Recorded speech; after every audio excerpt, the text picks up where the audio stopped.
오늘 우리에게 주시는 하나님의 귀한 은혜의 말씀은 로마서 1장 14절에서 17절까지의 말씀입니다.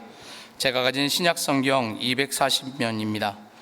온라인과 방송으로 각 초소에서 예배드리시는 성도께서도 로마서 1장 14절에서 17절의 말씀을 성경을 직접 찾아서 함께 읽겠습니다.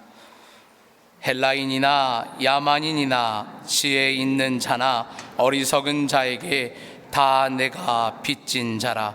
그러므로 나는 할 수 있는 대로 로마에 있는 너희에게도 복음 전하기를 원하노라. 내가 복음을 부끄러워하지 아니하노니 이 복음은 모든 믿는 자에게 구원을 주시는 하나님의 능력이 됨이라. 먼저는 유대인에게요 그리고 헬라인에게로다. 복음에는 하나님의 의가 나타나서 믿음으로 믿음에 이르게 하나니 기록된 바 오직 의인은 믿음으로 말미암아 살리라 함과 같으니라. 아멘.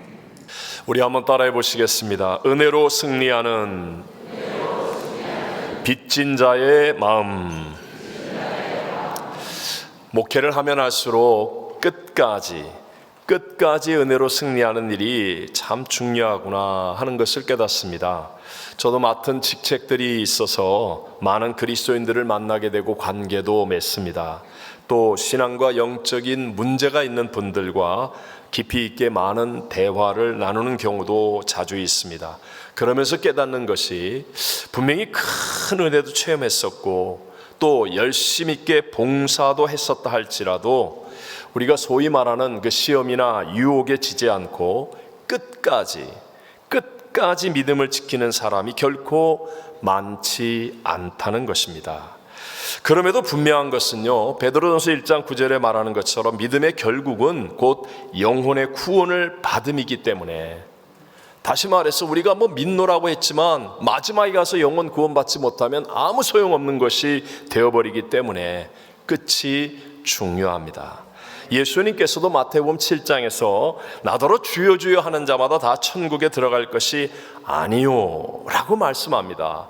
과정에서는 주여 주여 했는데 마지막에 가서 천국에 못 들어간다. 심지어 주의 이름으로 선지자 노릇하며 주의 이름으로 귀신을 쫓아내며 주의 이름으로 많은 권능을 행하였다 할지라도 마지막 그때에 내가 그들에게 밝히 말하되 내가 너희를 도무지 알지 못한다 라고 하면, 그러면서 불법을 행하는 자들아 내게서 떠나가라 하리라 라고 말씀하십니다. 사실 이런 말씀을 들으면 얼마나 충격이 되는지 정말 굉장한 말씀이라는 생각이 듭니다. 그러시면서도 종말의 때에 대한 가르침에서는 그러나 끝까지 견디는 자는 구원을 얻으리라 라고 말씀하십니다.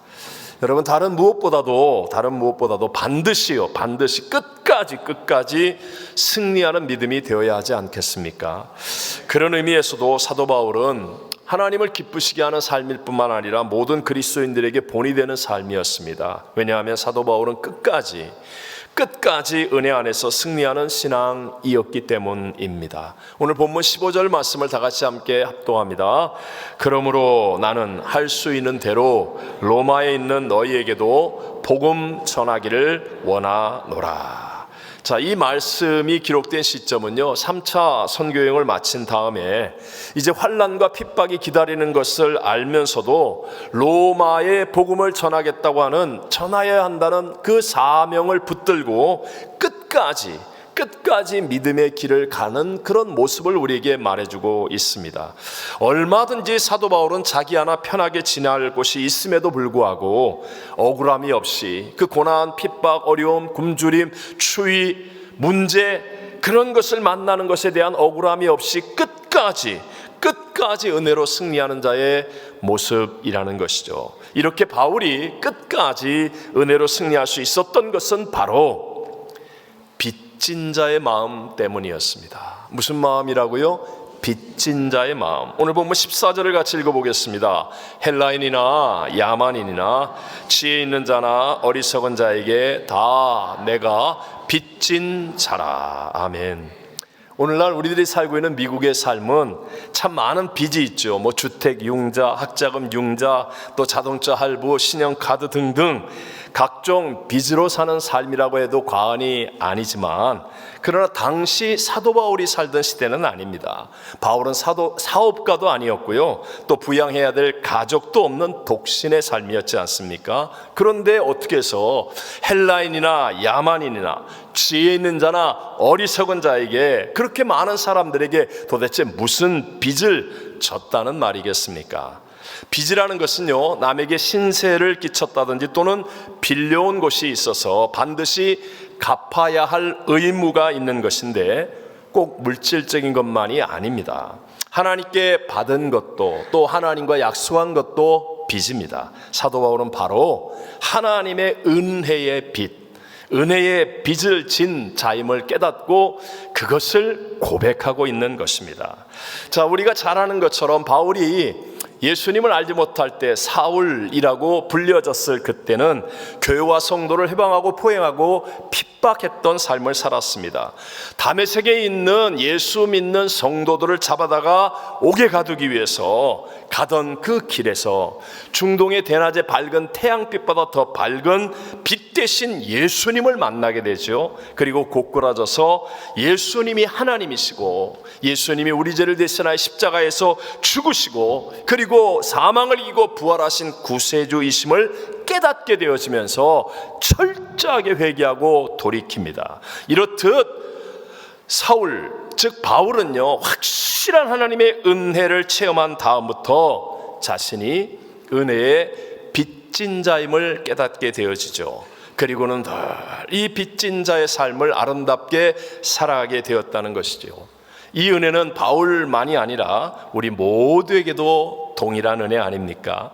우리는 첫사람 아담의 범죄로 인하여서 우린 다 죄인의 혈통으로 태어납니다. 우리가 죄를 지어서 죄인이 된 게 아니라 이미 태어날 때부터 죄인으로 태어났기 때문에 죄를 지을 수밖에 없는 절망적 존재. 그래서 우리는 다 자동으로 지옥에 갈 수밖에 없는 절망적 존재였는데, 하나님이 사랑이시라 하나님이 그와 같은 인생 가운데서도 구원을 주시기 위해 한 분밖에 없는 독생자 예수님을 이 땅에 보내시고, 예수님이 저와 여러분의 죄의 값 사망을 십자가에서 다 이루었다 하시며 대신하여 담당하시고 죽으시고 죄사함의 길을 열어주셨습니다.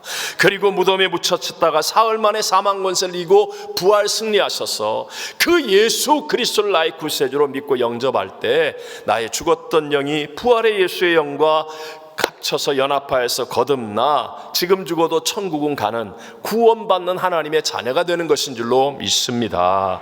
여러분, 이것은 정말 돈으로도 살 수 없고 권력으로도 얻을 수 없고 세상의 어떤 것으로도 얻을 수 없는 하나님의 측량할 수 없는 은혜와 사랑 때문에 우리에게 주어진 것이죠. 그래서 에베소 2장 1절로 5절에 보면 우리를 향하여 허물과 죄로 죽었던 너희를 살리셨다고 말합니다. 우리가 이 세상의 풍조를 따르고 공중의 권세 잡은 자를 따랐던 불순종의 아들들 가운데 살았던 자라고 말씀합니다. 그러면서 우리가 본질상 진노의 자녀였었는데 우리는 은혜로 구원을 받은 것이다 라고 우리에게 말씀합니다. 함께 우리 에베소 2장 8절만 같이 한번 읽어봅시다. 너희는 그 은혜에 의하여 믿음으로 말미암아 구원을 받았으니 이것은 너희에게서 난 것이 아니요 하나님의 선물이라. 아멘.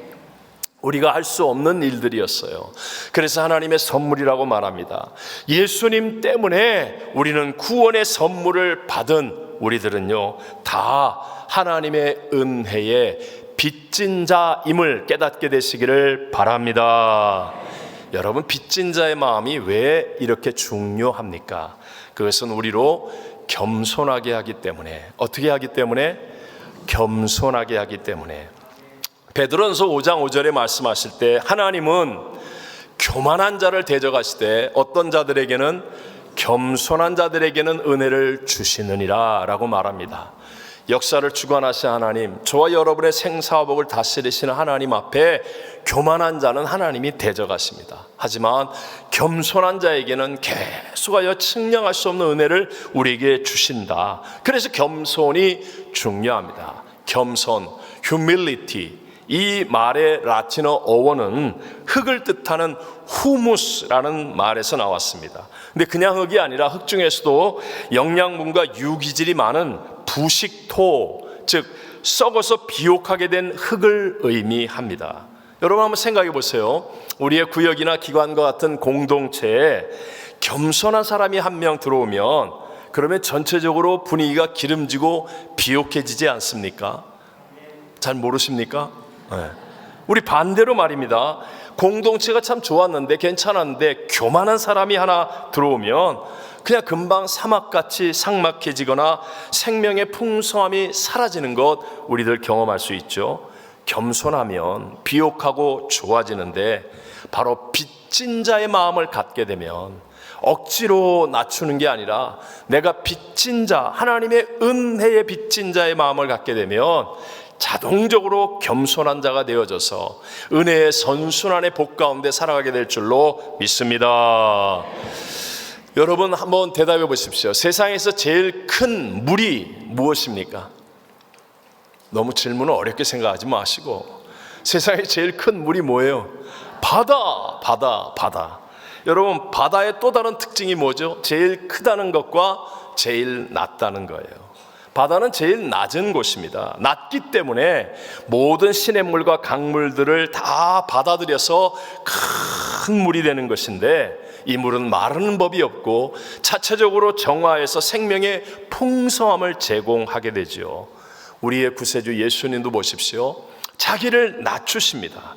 그래서 온 인류를 품는 가장 큰 부활의 승리를 이루어서 구세주가 되셨다라고 성경은 우리에게 말씀하고 있습니다. 베드로전서 2장 5절로 8절에 보면 너희 안에 이 마음을 품으라. 곧 누구의 마음이니? 그리스도 예수의 마음이니. 그는 근본 하나님의 본체셨어요. 그런데 하나님과 동등됨을 취할 것으로 여기지 아니하시고 오히려 자기를 비워 종의 형체를 가지사 사람들과 같이 되셨고 사람으로 나타나사 자기를 어떻게 하셨어요? 낮추시고 죽기까지 복종하셨으니 곧 십자가에 죽으심이라. 낮추시니까 모든 은혜가 십자가에 몰려들어서 그래서 하나님의 가장 큰 역전승 영광의 부활의 구세주가 되어지셨다는 것입니다. 여러분 지금도 나를 사랑하시고 내 안에 함께 하시는 예수님 주님이 내가 겸손하기를 원하시겠습니까? 교만하기를 원하시겠습니까? 겸손하기를 원하시죠. 여러분 기억하셔야 됩니다. 굳이 좀 설명을 해서 말하자면 우리 기독교는요 막 어떤 구호를 가지고 막 정신적인 착각을 일으키거나 순간적인 선동을 통해서 어떤 운동을 일으키는 그런 종교가 아닙니다. 내 안에 계신 성령님께서 겸손한 예수님의 마음을 갖게 하셔서 그래서 내게 없었던 하나님의 능력이 임하여서 그래서 자발적으로 선을 행할 수 있고 사랑할 수 있게 만들어주는 것이 우리가 믿는 기독교인 줄로 믿습니다. 오늘 보면 16절을 우리 다 같이 한번 읽어보겠습니다. 내가 복음을 부끄러워하지 아니하노니 이 복음은 모든 믿는 자에게 구원을 주시는 하나님의 능력이 됨이라. 먼저는 그리고 헬라인에게로다. 아멘. 누구든지라는 거예요. 모든 사람이라는 거예요. 겸손하여서 복음을 받아들이면 그러면 내게 없었던 능력이라는 겁니다. 내게 없었던 지혜, 내게 없었던 용기, 내게 없었던 건강, 내게 없었던 하나님의 복, 하나님의 능력이 나타나서 우리에게 주어진 것들을 능히 감당할 수 있게 하신다. 1985년 약 40년 전의 이야기입니다. 미국에서 가장 훌륭한 교사에게 주는 올해의 교사 National Teacher of the Year, 이 올해의 교사상이 있다고 그래요. 거기에 선정된 테리 도저라는 분이 조금은 특별한 분이라서 제가 이렇게 기록에 남겨 있습니다.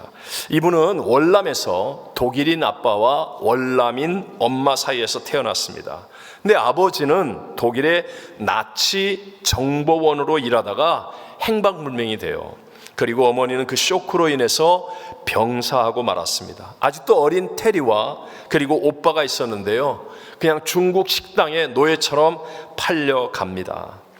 죽지 못해서 사는 정말 고생스러운 삶을 살고 있을 때 미국 고문 군사관이 그녀들을 발견합니다. 그래서 양녀로 삼아서 미국에 데려오고 미국에 와서 예수님을 영접하게 되었습니다. 그 후에 테리는 내가 살아남은 것은 하나님의 은혜요 미국 사회 덕분이다. 나는 하나님과 미국의 빚을 졌으니 빚을 갚아야 한다라고 생각했습니다. 빚진 자의 마음을 갚으니 그는 모든 삶에 더 성실했고 더 열심히 살았어요. 그리고 빚을 갚는 가장 자기에게 맞는 길, 좋은 길이 교사가 되어서 아이들을 잘 가르치는 일이라고 생각해서 그녀는 고등학교 교사가 되었고 정말로 진심과 정열을 쏟았습니다. 그녀는 말하기를 진심은 전염됩니다. 학생들은 나에게 역사만을 배우지 않고 사회를 위한 열심 또한 배웠습니다. 많은 졸업생들이 사회에 나가 열심히 일하고 있는 것을 볼 때 나는 다소나마 하나님과 미국의 빚을 갚고 있다는 위로를 받습니다 라고 했습니다.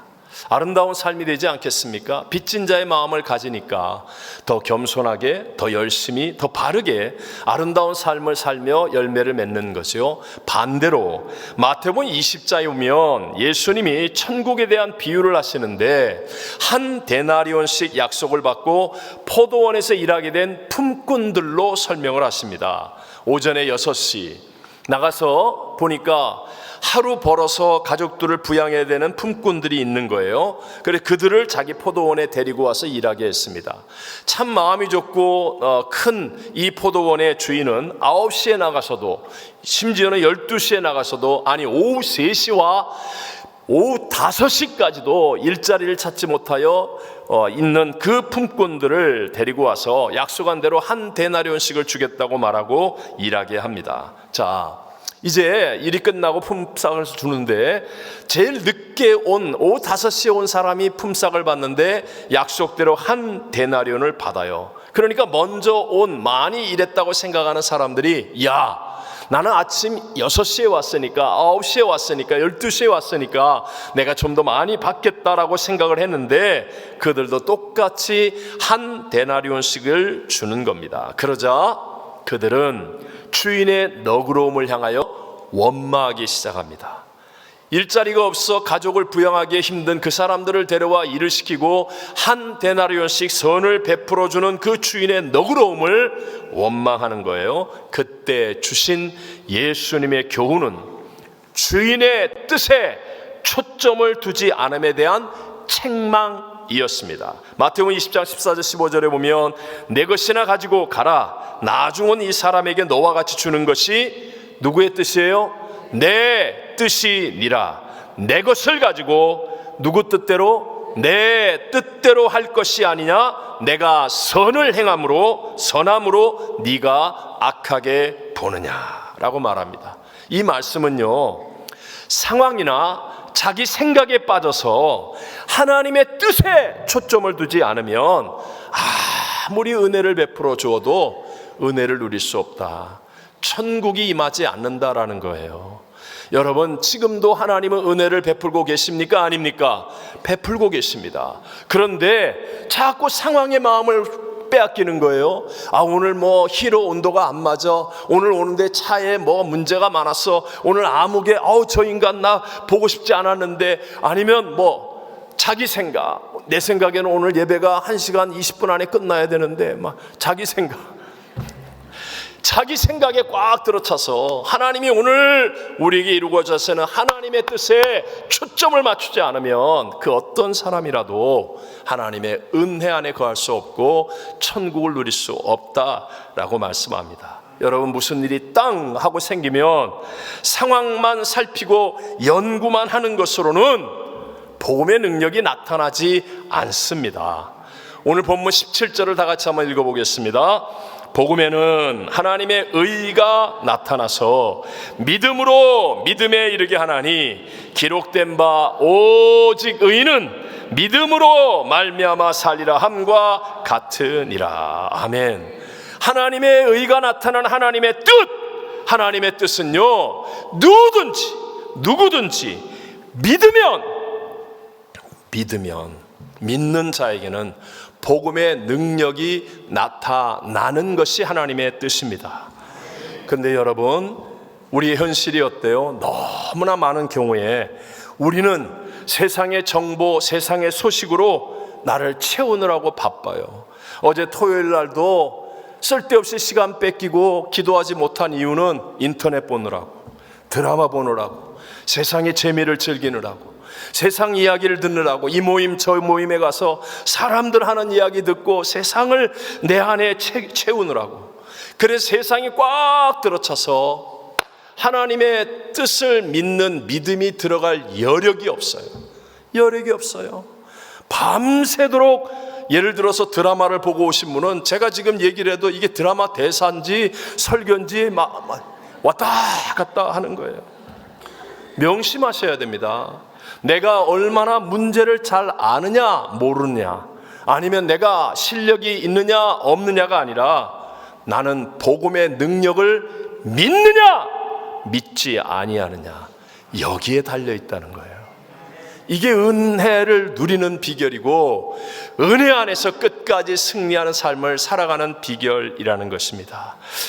프레데릭 레만 목사님이라는 분이 계십니다. 이분은 하나님의 은혜를 체험하고 빚진 자의 마음으로 사명자의 길을 갑니다. 그래서 아주 가난한 시골 교회들을 다니면서 말씀을 전하고 사역을 하시는 거예요. 그런데 너무 가난한 시골 교회들이기 때문에 생활비 문제를 해결하기가 너무 어려웠습니다. 그래서 늘 여러 가지 일들을 같이 해야만 했는데, 한 번은 치즈를 만드는 공장에서 일을 하는 겁니다. 아주 힘든 노동과 같은 일을 할 때 그의 부인이 점심 도시락에다가 바다가 먹물이고 하늘이 두루마리인들 어찌 하나님의 사랑을 적으랴라는 시 한 구절을 넣어준 거예요. 이 시를 읽는데 갑자기 자기가 하나님의 은혜에 빚진 자였음이 또 한 번 가슴속에서 피어오르는 겁니다.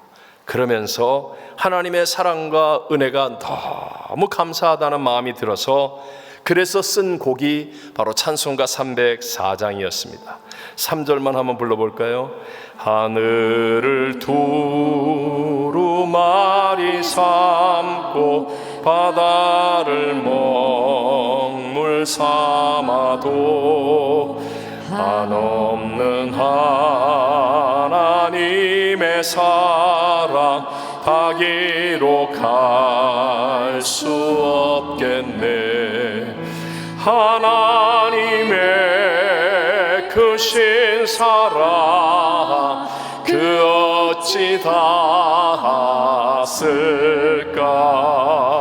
저 하늘 높이 쌓아도 채우지 못하리. 하나님 크신 사랑은 측량다 못하며 영원히 변치 않는 사랑 성도여 찬양하세.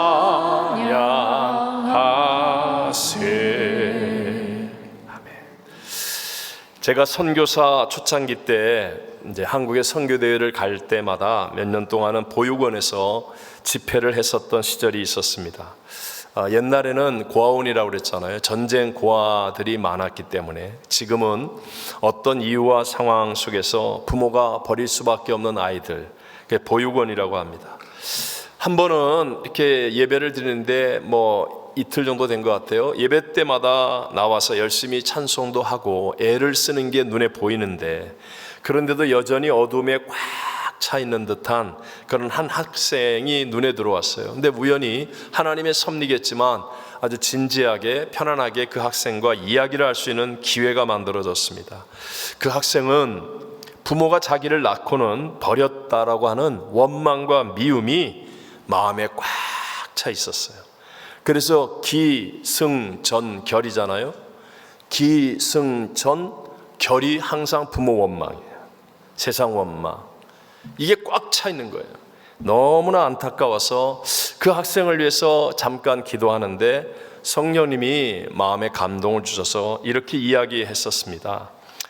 당시 어린 형제님을 보육원 앞에 두고 가야 하는 부모님의 마음과 형편을 지금 우리는 다 알 수 없습니다. 하지만 누군가 보육원의 문을 열어 주었고 어린 아기였던 당신을 받아 주었기 때문에 형제님이 지금 이렇게 예배드리지 않습니까?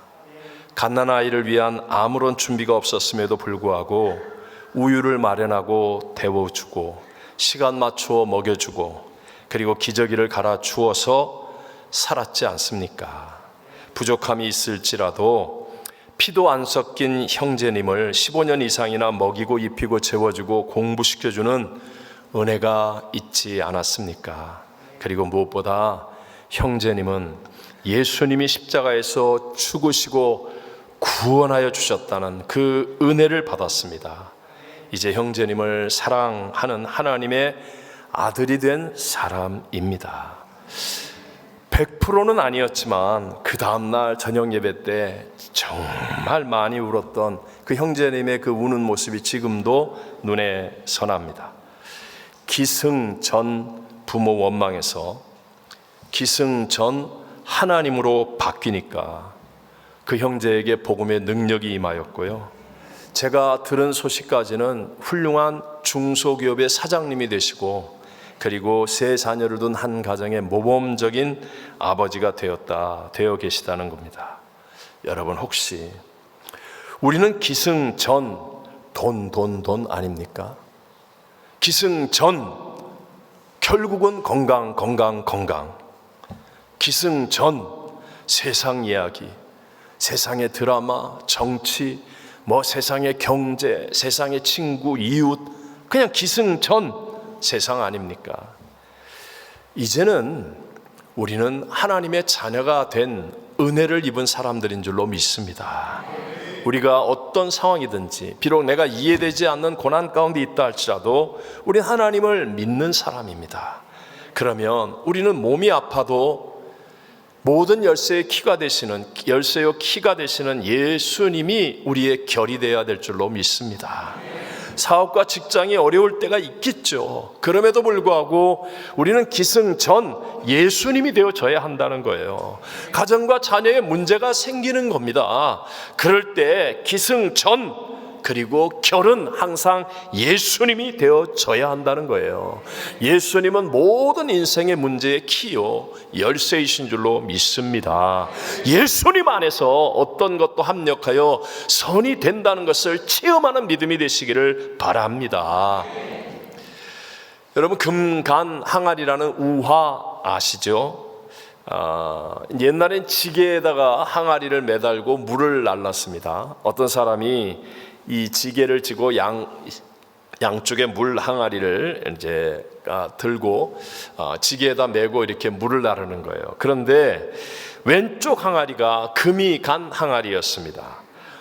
물을 가득 채워서 양쪽 항아리에 다 물을 채워서 출발을 했지만 목적지에 도착하면 이 오른쪽 항아리의 물은 그대로 있는데 왼쪽 항아리의 물은 반쯤 비워져 있습니다. 왼쪽 항아리가 너무나 미안한 마음에 주인에게 말합니다. 주인님, 나 때문에 항상 일을 2번씩 하는 것 같아서 죄송해요. 금이 간 나 같은 항아리는 버리고 새 것으로 써주세요. 그때 주인은 이 금이 간 항아리에게 이렇게 말합니다. 나도 내가 금이 간 항아리라는 것을 알고 있단다. 내가 금이 간 것을 알면서도 일부러 바꾸지 않는단다. 우리가 지나온 길 양쪽을 한번 바라보아라. 물 한 방울 흘리지 않는 오른쪽 길에는 아무런 생명도 자라지 못하는 황무지이지만 왼쪽 금이 간 내가 가는 길에는 아름다운 꽃과 풀이 무성하게 자라지 않니? 너는 금이 같지만 너로 인해서 많은 생명이 자라나는 모습이 아름답지 않니? 나는 그 생명을 보며 즐거워하고 행복하단다. 여러분, 내가 완전한 사람이 되는 게 아닙니다. 나는 금이 간 인생처럼 상처도 있고 연약함도 있을지라도 우리가 하나님을 믿는 자가 되는 겁니다. 믿으면 누구든지 어떤 상황이든지 믿으면, 하나님을 믿으면 깨어지고 부족하고 금이 간 그 상황을 통해서도 하나님의 아름답고 선한 놀라운 역사들은 일어나게 될 줄로 믿습니다. 없는 것도 있게 하고 또 죽은 자도 살리는 복음의 능력이 나에게 임하기 위해서는 겸손해야 됩니다. 겸손해야만 합니다. 십자가의 예수님을 확실히 체험하여서 은혜의 빚진 자의 마음을 가지면 내가 겸손히 낮아질 수 있고, 그러면 나는 부족하고 연약할지라도, 세상은 황당하고 악하여진다 할지라도 하나님의 더 큰 은혜로 인하여서 우리는 끝까지 승리하는 삶을 살게 될 줄로 믿습니다.